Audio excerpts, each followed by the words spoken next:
What if I told you the internet you grew up with, the wild, chaotic, beautiful internet, is already gone? Not hacked. Not shut down. Something far quieter happened, and most people missed it completely. Right now, billions of people log on every single day believing they're experiencing the internet. They're not. They're experiencing a simulation of it, a carefully constructed, commercially engineered replica designed to keep them spending and scrolling. I'm Marcus. And today we're going to trace exactly when the internet died, who killed it, and what replaced it without your permission. Cast your mind back to the early 2000s internet. It was genuinely strange, genuinely free, genuinely dangerous in the best possible way. People built websites in their bedrooms. Forums had thousands of niche communities nobody had approved, nobody had monetized. You could stumble into a corner of the web that felt genuinely discovered, genuinely yours. That feeling is gone now. Here's the first thing you need to understand: the internet didn't die all at once. It died in stages, each one barely noticeable. Stage 1, the walled gardens. Facebook, YouTube, Twitter, they didn't just build platforms. They built traps. Incredibly convenient, frictionless, beautiful traps. You moved in, brought your friends, and slowly forgot there was a world outside. By 2012, over 50% of Americans were getting their news from Facebook. Think about that. One company's algorithm was shaping reality for half a nation. Stage 2, the death of the hyperlink. The original internet was built on links, one page leading to another, ideas connecting across the entire web. Social media platforms systematically killed the hyperlink. They learned that links took you away, and away meant lost revenue. So they suppressed link posts. They buried external content. They rewired our habits until billions of people stopped exploring and just consumed. Stage 3, and this is where it gets really dark, the rise of algorithmic curation. The feed. Before the feed, you chose what to see. You visited sites. You subscribed. You curated your own experience with your own judgment. The feed replaced that entirely. Now a machine decides what you see, in what order, and at what emotional intensity, based purely on what will keep you there longest. Here's something most people don't know: the algorithm doesn't optimize for truth. It doesn't optimize for quality. It optimizes for one thing only: engagement. And what drives engagement? Fear. Outrage. Tribal conflict. Sexual attention. Shocking content. The algorithm discovered human psychology before most psychologists did. Internal Facebook documents leaked in 2021 showed their own researchers warning that Instagram was causing serious psychological harm, especially in teenage girls. They knew. They had the data. They built the systems anyway. Because the math said engagement was worth more than mental health. Now let's talk about something even more fundamental: the death of anonymous creativity. The early internet protected anonymity as sacred.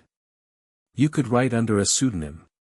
You could explore ideas without your employer, your family, your government watching. That freedom is virtually extinct. Real name policies. Phone verification. Facial recognition at login. Every platform slowly extracted your identity, and once they had it, the surveillance never stopped. Your digital profile today contains more intimate knowledge about you than any person in your life. More than your therapist.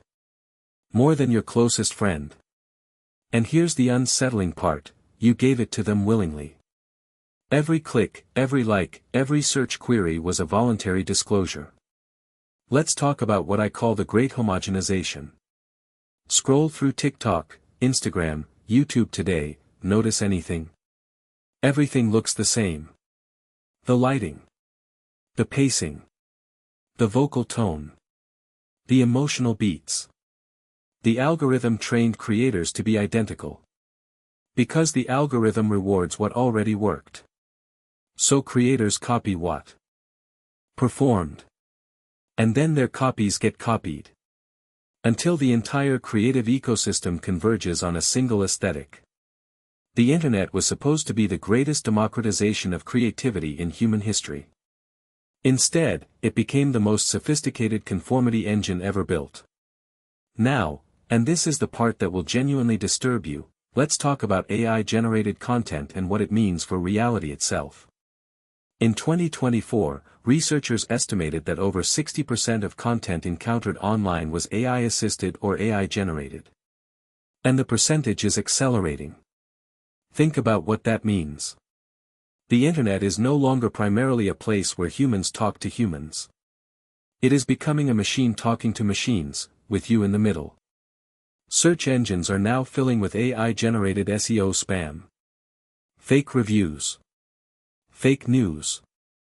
Fake academic papers. Fake people with fake histories. There's a term researchers use, content collapse. The point at which the volume of synthetic content overwhelms the capacity to find authentic human-made information. We may already be past that point. And if that's true, it means the Internet as a communication tool is functionally broken. Let's zoom out even further. We need to talk about the 5 companies that now functionally own the Internet. Google, Meta, Amazon, Apple, Microsoft. These 5 companies control search, social, cloud infrastructure, device operating systems, and advertising. Which means they control the pipes, the content, and the audience simultaneously. In the 1990s, the Internet had thousands of competing voices and no central authority. Today it has 5 landlords and you are a tenant with no lease. And those landlords can, and do, evict people. Deplatform. Demonetize. Shadow ban. Make you invisible with a single algorithmic adjustment. And there's no court of appeal. No due process. No Bill of Rights for the digital citizen. Because legally you're not a citizen. You're a user. Now let's discuss what replaced the Internet that died. Because something did fill the void. Multiple somethings. First, the attention economy. Every platform you use is not providing a service. It is a broker, buying your attention cheaply and selling it to advertisers at enormous profit. The product is you. Your fear. Your insecurity. Your tribal instinct. These aren't bugs in the system, they are the revenue model. Second, the subscription Internet. What the attention economy didn't colonize, the paywall did. Knowledge, community, creative work, increasingly locked behind monthly fees. In 2023 alone, Netflix, Spotify, Disney+, LinkedIn, Substack, Medium, Twitter Blue, the average American was subscribed to over a dozen paid digital platforms. The open Internet, the free Internet, that early utopian promise of universal access to all human knowledge. It has been systematically monetized out of existence. Third, the dark social Internet. While the public Internet was being sanitized and monetized, a parallel Internet grew in encrypted messaging apps. WhatsApp groups. Telegram channels. Discord servers. Signal threads. This is where real conversation moved, invisible to algorithms, invisible to advertisers, invisible to researchers. And in those invisible spaces, without moderation or accountability, ideas that the public Internet would suppress began to thrive, for better and for worse. Now we need to talk about the psychological cost of all this.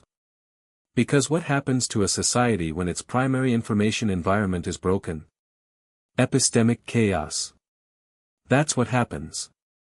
When people can't agree on what's real, can't trust sources, can't verify information, social cohesion begins to dissolve. And here's what makes it so insidious: the systems creating this chaos are optimized specifically to create it. Division drives engagement. Confusion keeps you scrolling. Psychologists have found that people spend twice as long engaging with content that makes them angry as content that makes them happy. The algorithm knows this better than we do. So when you feel yourself Getting angry at your feed, understand that's not an accident. That is the product working exactly as designed. There's a term I want you to remember: manufactured consent. Noam Chomsky described it decades ago for mass media. It applies with 10 times the force to social media. The internet was supposed to destroy manufactured consent. Give power directly to individuals. Bypass the gatekeepers. But the gatekeepers just became invisible. The old gatekeepers were editors and broadcasters. At least you could see them, name them, critique them. The new gatekeeper is a 400 billion parameter neural network with no face and no address. Now here is the question nobody wants to answer honestly: is there any way back? Can the internet be saved? There are people fighting back. The decentralized web movement. Projects like Mastodon, Blue Sky, the Fediverse. Protocols designed so no single company can own them. There are regulators in Europe pushing hard on digital rights, data privacy, algorithmic accountability. The EU's Digital Services Act is the most significant internet regulation in history. And there's a quiet counter-movement among ordinary people. A deliberate return to RSS feeds, personal blogs, newsletters, and small private communities. People are finding each other in smaller, slower, stranger corners of the web. Rebuilding something that looks a lot like what the internet was originally supposed to be. But let's be honest about the scale of what we're up against. These movements are small. The commercial internet is incomprehensibly vast and financially entrenched. Google processes 8.5 billion searches per day. Meta reaches 3.2 billion people. Amazon Web Services runs a third of the entire internet. These are not companies. They are infrastructure. So what does all this mean for you, personally, right now, in your daily life? It means that every time you open a feed, you are entering a space that was engineered, with extraordinary precision, to manipulate your behavior for someone else's profit. It means your attention, the only truly non-renewable resource you possess, is the target. Every notification, every autoplay, every perfectly timed push alert is a harvesting mechanism. And it means that most of what you believe you discovered online, the opinions you hold, the outrage you feel, the communities you found, may have been curated for you rather than found by you. That's not paranoia. That's just how the system was built. And knowing it, really knowing it, changes something. The internet isn't dead the way a person dies. It's dead the way a river dies, when so much has been diverted, dammed, and rerouted that what remains barely resembles what once flowed freely. The water is still there. The potential is still there. And here and there, in unexpected places, it still runs clean and fast and free. The question isn't whether the internet can be saved. The question is whether enough people care enough to find those places, and to build new ones. The internet you love, the weird, generative, human internet, it's not entirely gone. It's just been buried. And knowing where to look is the first act of resistance.